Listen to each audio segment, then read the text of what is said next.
Денят отблизо ще разказваме истории, които вдъхновяват с положителното си развитие, дори когато са били драматични. Ще ви представяме хора, които със своето поведение са пример за подражание. Ще виждате истински герои от реалния живот. Надяваме се да откриете в тях това, което виждаме ние. Волята, силата, любовта, все неща, за които всъщност живеем. Днес ще ви представим историята на една майка на две момчета, която има в себе си толкова много обич, че чувства нуждата да я даде на още едно дете, на осиновеното си момиченце. Какво би накарало един обикновен човек с нормална работа, с нормална заплата и с нормален дом, майка на две деца, което само по себе си е геройство в България, да иска да си вземе чуждо момиченце, при това без никакви предразсъдъци към етноса му. Вижте.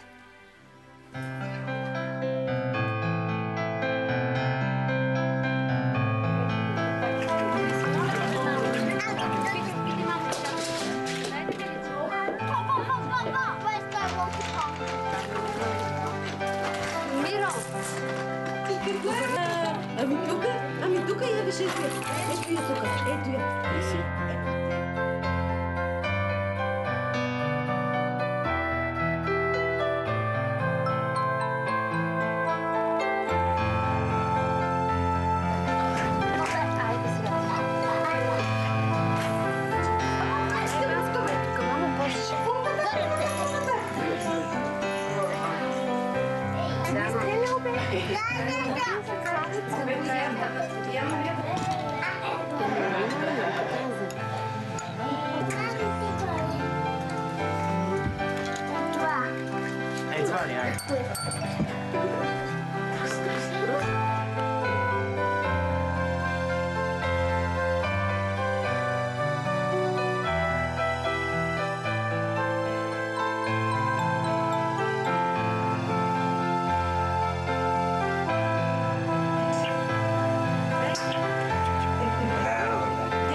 Maybe there was a God above, but all I ever learned from love is how to shoot somebody who outdrew you.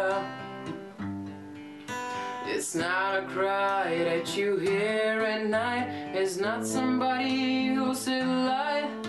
It's a cold and it's a broken hallelujah.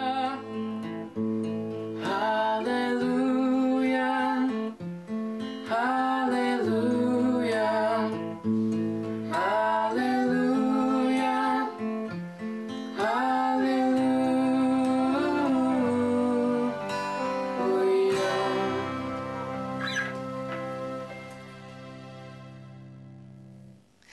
Уважаеми зрители, с нас вече е Роси Каменова, героинята от този филм.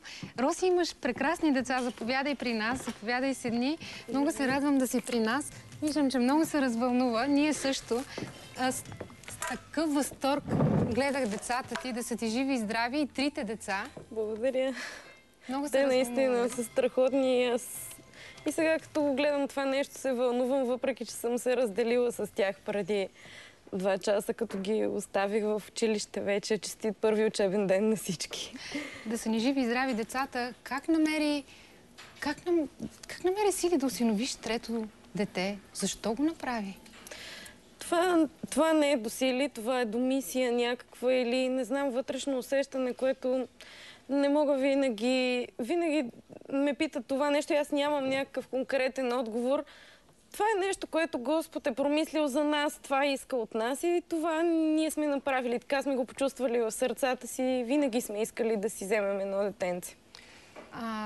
Ти попита ли мъжа ти, когато взе това решение, или директно му го съобщи? Ами не, ние още като се оженихме, го обсъждахме такъв вариант. Не знам какво ни е карало толкова години да чакаме.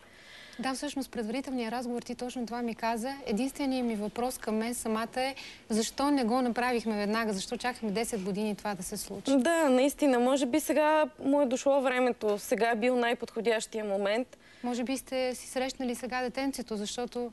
Да, тя просто не е била родена тогава и сега се е родила и сега е трябвало ние да се появим в нейния живот. Каза ми нещо много интересно, че осиновителите, като видят детето, което им се предлага, защото по новата процедура правилникът е такъв, всъщност не вие избирате детето, а детето по някакъв начин се предлага на вас. Вие като сте я видели, макар че тя е по-тъмничка, а ти си толкова хубави светли очи, ти си я познала. Тя е твоята дъщеря. Това е въпрос на влюбване. То е нещо, което не може също да се обясни точно, защото не е въпрос на харесване или нехаресване, а наистина е въпрос на влюбване. Това беше просто нашето дете. От този първи миг до ден днешен, тя за нас не е била никога нищо друго. Тя е нашето дете.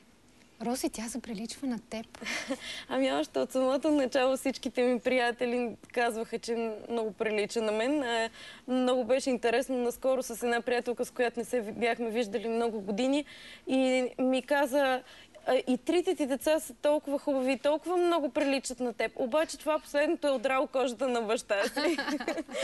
Така че може би и на него прилича. А братчетата как приемат сестричката? Братчетата са влюбени в нея. Те страшно много ми помагат, много са грижовни. Луди са по нея. Тя, ако ще си остане в къщи, ще бъде една голяма глезла. Затова предпочетахме да я пратим на ясла, за да можем и ние малко да не я разглезваме толкова, защото това наистина не е добре за нея. Аз видях, уважаеми зрители, като бяхме в къщата на Роси да снимаме този филм, тя всъщност, малката Савина, е център на внимание непрекъснато. Все някой гледа да се гушка, всъщност те малките непрекъснато имат нужда от много гушкане, от много любов, но вие прекалено много внимание и отделяте. Кога за гушкане, кога за бели, има нужда някой да е с нея. Да, и да й налива вода. Това момиченце пие много вода, страшно много вода. До литър и половина понякога. Това е хубаво. Ще питаме Мария след малко, момичето, което ще води втората част на предаването и което се занимава с по-здравни въпроси. И това полезно ли е всъщност да пие момиченце на година и половина да пие литър и половина вода? Тя не всеки ден изпива по литър и половина, но средно между 700 мл и литър и половина. Аз лично мисля, че е полезно, защото водата чисти всичко и тя не я задържа в себе си. Жива е много, движи се постоянно. Добре, трудно ли ти? Ами, на кой не му е трудно? На всички майки им е трудно. Сигурно има и много майки, които имат и повече от 3 деца. Не ми е трудно. Още повече, че имам много помощници в къщи, имам прекрасен съпруг и невероятни батковци, които много улесняват нещата. Не мога да кажа, че ми е чак толкова трудно. Да, и се чудим какво ли казват, как се оплакват хората, които имат едно дете и казват, не ми стига времето за нищо, пък ти всъщност не се оплакваш. Въпрос на нагласа. Въпрос на нагласа и на организация. Можеш ли да ми обясниш на мен и на зрителите, разбира се, как можеш да заобичаш така чуждо дете? Ето още нещо, което не мога да ви обясня. Не знам. То дойде отвътре. То дойде в първия миг, в който видяхме Савина. В първия миг, в който я познахме, както заобичваш твоето си дете, когато го вземеш в ръцете си, след като ти го дадат, по същия начин и тук се случи. Просто не беше в болницата. Нямам друго обяснение. Добре, много други осиновители поставят изисквания. Искам детето ми да е с сини очи, искам да е бяло, искам да е момченце, искам да е момиченце. Защо не поставихте такова ограничение? Ами, тези родители, ако си раждат своя дете, поставят ли такива условия? Струва ми се, че тук е същата ситуация. Децата не са нещо, с което ние трябва да се хвалим, което да показваме пред хората и да се надуваме. Децата са едни същества, едни елементи от цялата тази природа, от целият този живот, който Господ е сътворил тук. А ние, родителите, сме тези, които трябва просто да им помогнем, да ги поведем по пътечката до някъде, след което те си имат вече собствения живот. Така че това как ще изглеждат, какви ще са очите им, косата им, това няма никакво значение. Ние сме там просто за да водим до някъде, да им дадем първите стъпчици в техния живот. И децата са най-прекрасните, независимо по какъв начин изглеждат. Затова ние нямахме никакви претенции, защото това е едно човече, това е едно същество, което имат нужда от любов. Няма никакво значение как изглежда. Вие сте дали прекрасен старт на вашите 3 деца. Имаш 2 чудесни други момчета. Поканихме ги тук, за да ни покажат на нас, на хората в студиото и на нашите зрители колко вълшебни деца са всъщност. Моля, Петър, заповядай, ела при нас. И моля, музика, колеги. Петър ще изпее нещо. Заповядай. I heard there was a secret chord that David played and it pleased the Lord. But you don't really care for music, do ya? It goes like this, the 4th, the 5th, the minor 4 and a major lift, the baffled king composing hallelujah.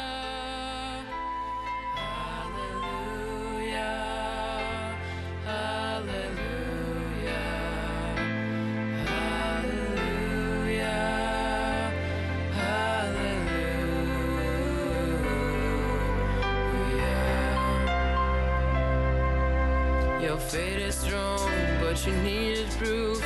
You saw her fading on the roof, her beauty in the moonlight overthrew you. She tied at you on a kitchen chair. She broke your throne and she cut your hair.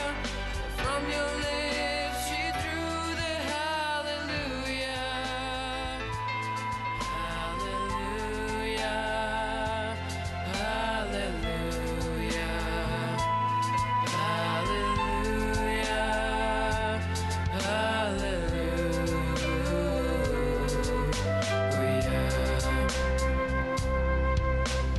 Maybe there's a God above, and all I ever learned from love is how to shoot somebody who outdrew you. It's not a cry that you hear at night, it's not somebody who'll sit alive, it's a cold and it's a broken hallelujah.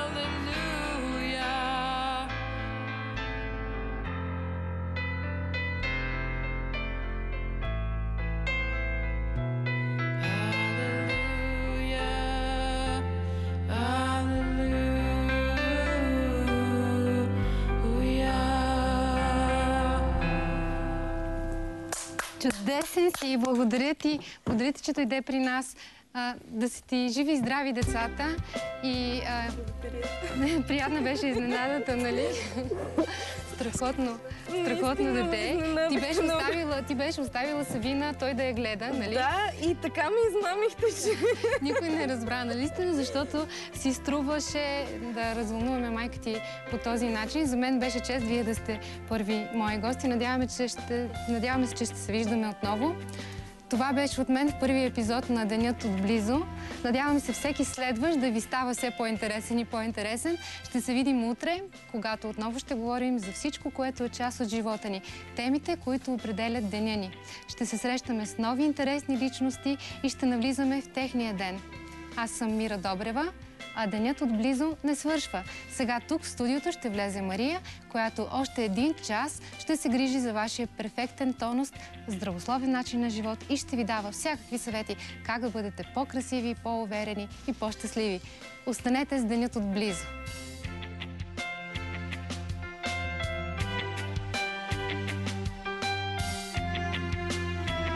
Със съдействието на